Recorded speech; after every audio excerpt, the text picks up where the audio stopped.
What is going on, Bulls Nation? On the last video, I talked about, the possibilities of Zach Lavine, whether we should give him the max or not. I think we can all agree that the Bulls they need to give him the max. They need to, otherwise they'll lose him for nothing because the other teams are willing to pay him for max. Now we're going to discuss, like, if the Bulls just want to give him max and do trade him via sign and trade. Maybe they don't see him as a centerpiece of this Bulls team. I'm not advocating, I'm not saying that. I'm just looking at the possibilities here. And we're gonna go through this throughout, the weeks, the upcoming weeks. What are the, options of the Bulls? And it's fun to talk about it. So we'll talk about that right after this. Get the lowdown on one of the most iconic basketball teams in the world. You're listening to Chicago Bulls Nation. All right, Bulls Nation. So, like I mentioned earlier, make no mistake about it, Zach Lavine is a premier player. Every team could use a Zach Lavine. Every team, I would say, in the league would want a Zach Lavine.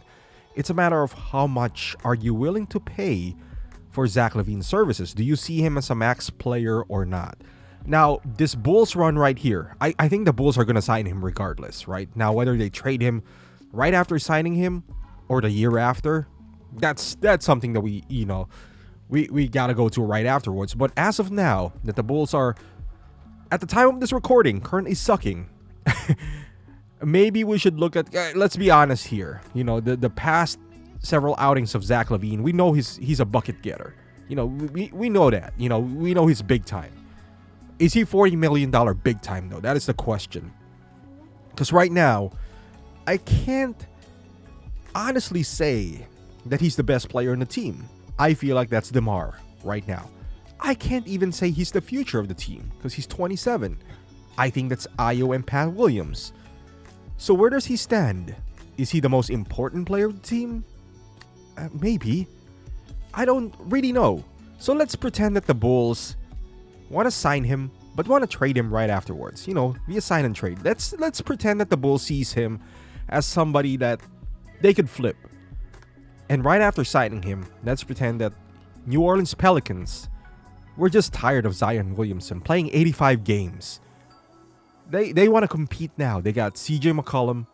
They got a pretty good core, So maybe they want to make a splash, and they're gonna package Zion to trade for Zach Lavine via sign and trade. Now, there's one bit of complication here. It's because Zach Lavine's almost going to make almost $40 million, while Zion is still in his rookie scale contract, meaning he's going to make almost a quarter of what Zach Lavine is making.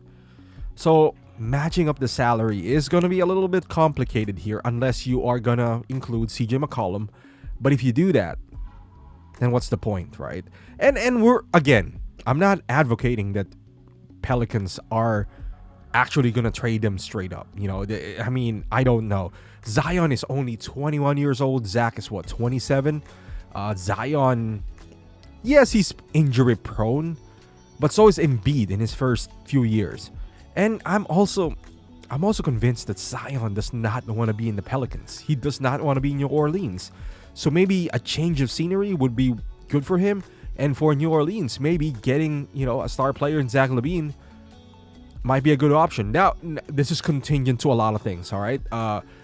Zach Lavine also agreeing to play New Orleans because, honestly, if Zach is an unrestricted free agent, he kind of controls his destiny here as well. He can't do it just a sign and trade unless he really wants the money, Or this could be a possibility as well because this is not working out in the first year. The Bulls could wait out 1 year, keep Zach and for a year and then trade him. Now they don't need his consent. They can trade him wherever he wants. Maybe New Pelicans right after Zion signs his own max contract. But is that really crazy? Trading Zach Lavine for Zion if you're a Bulls fan. I see the argument if you are the Pelicans fan. He's younger, he makes less, he has an higher ceiling. I get all of that. But as a Bulls fan, is Zion something that you guys wanted? What are the pros and cons? Pros is, he can solve our power forward position problem if he's healthy. That's a big if. he's undersized, but the way the game is played now, and he's shown it that he could be effective in the power forward position. That is, if we put him in the at the 4, we could move Patrick Williams at the 3, and then put DeMar back on 2 and Lonzo at 1. So that would give us a pretty good lineup if you think about it. What are the cons? Basically, the only cons for Zion is that he can't stay healthy. You're taking a big risk of taking him because he could be one of those guys where on paper he sounds box office, but the best ability is availability, as they say. If he's not available, it doesn't matter. Zach, yes, he's also had his share of injuries, but for the most part, I would say, being here in Chicago, he played pretty well. He has played majority of the time, even though he did tore his ACL and, has been in and out in the Bulls lineup this year. I would make an argument that he is relatively healthy this year, and moving forward, it looks like that's going to be the case. That is, for me as a Bulls fan, that is the biggest concern for Zion. Now, again, this is all hypothetical right here. This is make-believe. We're just talking about this because there's a split now between Bulls fan whether Zach Lavine deserves $40 million a year or not. Whether he deserves it or not, that's a different conversation. But would he get it? I would say yes. Nowadays, he's going to get that kind of money. So I've seen lesser players get that money, and not in the caliber of player that Zach is. Now, Zion. I think I would do it.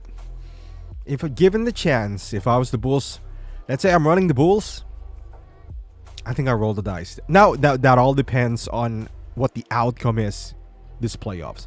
If we get outscored, and just look downright bad, that is something I would consider. Maybe not this year, maybe the following year. Again, that's dependent on the Pelicans as well.